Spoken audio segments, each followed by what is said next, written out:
이렇게 조그만 미니 단호박 있죠. 그거는 한 3분 정도 전자레인지에 돌려주시면 훨씬 오래 드실 수가 있고요. 단호박은 피부의 방어력을 좋게 해서 예방이 될 수가 있다. 바나나와 마찬가지로 단호박도 칼륨 함량이 매우 높기 때문에 나트륨 배출을 도와줘서 혈압 관리에 도움을 줄 수가 있습니다. 그래서 그 단호박을 구워서 깍둑썰기를 하거나 또는 쪄서 깍둑썰기를 한 것들을 꼬지에다가 자숙한 문어랑 같이 깨요. 제가 얼마 전에 먹어봤는데 단호박 수프를 만들 때 킥은 단호박의 겉표면을 보면 굉장히 단단하고 반질반질하잖아요. 물론 땅바닥에서 맺히는 열매이긴 한데 이렇게 흙이 묻어있고 이물질이 묻어있다 하더라도 단호박들을 충분히 담글 수 있는 충분한 양의 물에다가 10분 이상 에서 20분까지 담궈놔요. 그러면 여기에 묻었던 이물질들이 다 불어서 떠오르게 됐거든요. 아니면 요 사이사이에 껴있을 수도 있으니까 이런 거는 부드러운 수세미, 부드러운 스펀지 같은 걸로 이렇게 닦아서 흐르는 물에다가 샤워를 한 3번 정도 시켜서 깨끗이 닦아서 드시면 영양소가 많은 껍질째 드셔도 문제가 없습니다. 어떤 분들은 보니까 베이킹 소다로 씻고 식초로 씻고 하는데 농촌진흥청에서 실험을 해봤을 때 그런 거로 씻는 거랑 물로만 씻는 거랑 위생적인 안전성에 있어서 차이가 없었기 때문에 그렇게 씻는 것들이 오히려 영양소를 파괴한다든지 이럴 수 있으니까 그냥 물로 깨끗하게 씻어주시면 될 것 같아요. 당연히 조금 칠 수 있죠. 그렇지만 농약은 법상 생화학적 분해가 일어날 수 있는 시간인 2주 전, 수확하기 2주 전까지만 칠 수 있도록 법적으로 제한을 하고 있고요. 또 농약이 묻어 있다고 해도 이것들을 다량의 물에다가 담궈서 다 씻어내고 그러면 그 잔류 농약이 거의 베이킹 소다나 식초를 넣어가지고 닦고 하는 거랑 차이가 없습니다. 여기다가 이렇게 딱 이렇게 닫고 있으면 여기가 통풍이 안 되니까 그런 곰팡이나 물러지기가 쉬워요.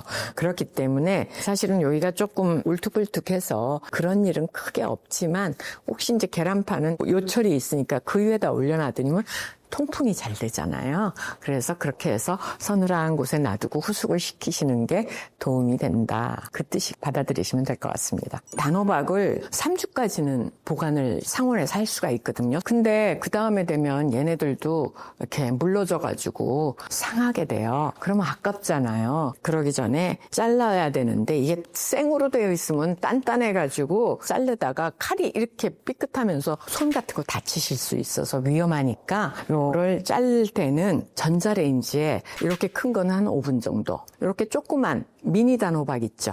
그 밤호박이라고 하기도 하고 그거는 한 3분 정도 전자레인지에 돌려주시면 살짝 익어요.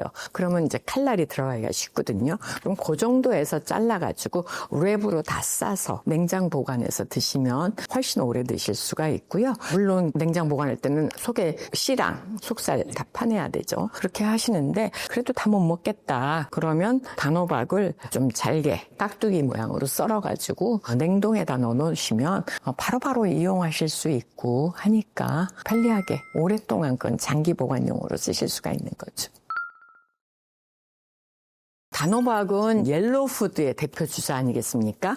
옐로우푸드라고 하는 거는 대표적인 항산화 물질인 베타카로틴 함량이 높다는 거고요. 이 베타카로틴은 우리 몸에 들어가서는 바이타민 A로 전환이 된다라고 그랬어요. 그럼 바이타민 A는 우리의 피부를 튼튼하게 하는 성분이기 때문에 피부의 방어력 을 좋게 해서 피부라고 하는 것은 면역체계의 1차 방어선이거든요. 피부가 튼튼해지면 면역력이 증진이 되고 또 노화도 피부가 좋아지니까 예방이 될 수가 있다라고 하는 거죠. 그래서 어르신들한테 좋은 식품이죠. 그리고 또 잘 알다시피 바이타민 A라고 하는 거는 눈 건강에 도움이 되는 걸로 알려져 있어요. 그래서 도움이 되고 바나나와 마찬가지로 단호박도 칼륨 함량이 매우 높기 때문에 어르신들은 한 40% 정도가 고혈압을 가지고 계시 드시니까 나트륨 배출을 도와줘서 혈압 관리에 도움을 줄 수가 있습니다. 또 식이섬유하고 수분 함량도 매우 높아서 변비라든지 콜레스테롤 수치도 낮춰줄 수가 있어서 암 예방에도 도움이 되고요. 또 탄수화물이 한 15 내지 20% 정도 이렇게 들어있음에도 불구하고 그 함량에 비해서는 칼로리는 낮은 편이어서 부담 없이 드실 수 있고, 또 호박즙이 붓기를 빼는데 좋다고 그러잖아요. 그래서 어르신들이 드시기에 좋은 식품이다. 달달한 맛도 있고 그렇게 생각이 듭니다. 단호박을 우리가 쪘을 때나 오븐에 구웠을 때 흰색 결정같이 이렇게 있는 거가 흰색 곰팡이로 오인하시는 분들이 있는데, 사실은 단호박이 당분이 많기 때문에 이것들이 결정화돼서 그렇게 보이는 거고요. 혹시라도 단호박의 생거에서 만약에 곰팡이가 핀 데가 있다, 그러면은 그 부분만 잘라내시면 생거는 다른 부위는 드실 수가 있어요. 근데 이 단호박을 가지고 음식을 만들어 놨는데 원한 귀퉁이 부분에 곰팡이가 폈다.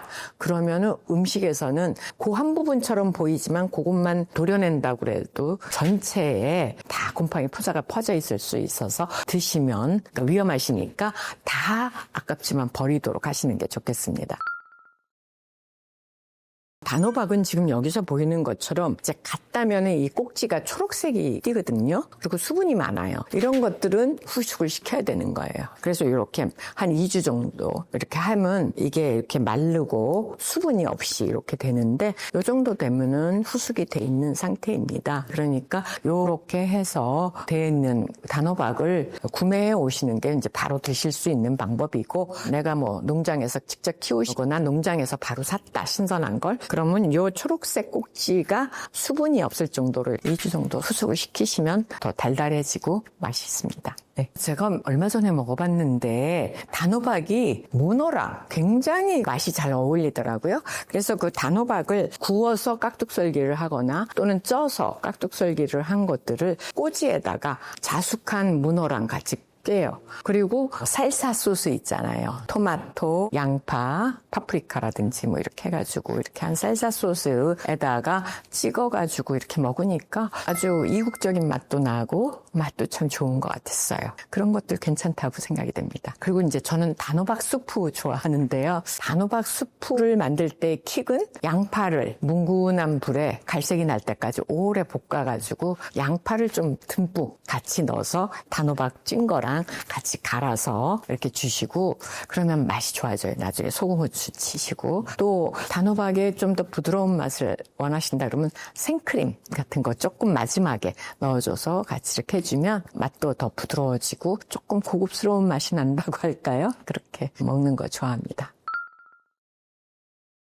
겉껍질의 색깔이 진한 녹색인 게 좋고요. 요 사이에 골이 선명하게 파있고 이렇게 한 것들이 더 좋은 단호박이에요. 그리고 어떤 사람들은 단호박이 이렇게 좀 들어봐서 묵직한 게 좋은 거다 뭐 그러는데, 실제 농장을 하시는 분이나 가락시장에서 경매하시는 분들은 그 묵직한 거는 상관없고 요 꼭지가 잘 마르고 수분이 없는 거 골라서 사가시는 게 좋다, 그런 말씀을 주시더라고요.